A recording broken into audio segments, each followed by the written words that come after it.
Good day mga kapilatiwis.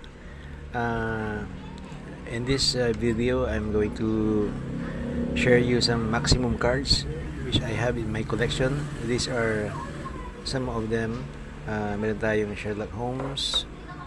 Makikita natin yung maximum card ay para siyang postcard with stamp at the back, cancelled first day cover, first day of issue ng stamp, ano? So here, marami tayo dito. Ayan siya. Ito, postcard siya, no? But see, same design. Same design again.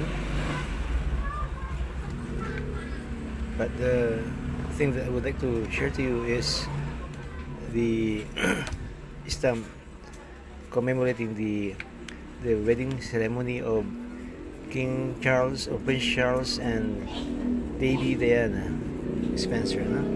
Ito siya. This is a maximum card commemorating the wedding anniversary on July 29, 1981. But the stamp was issued July 22, 1981. So you see, ganun pa, no? Ganyan po.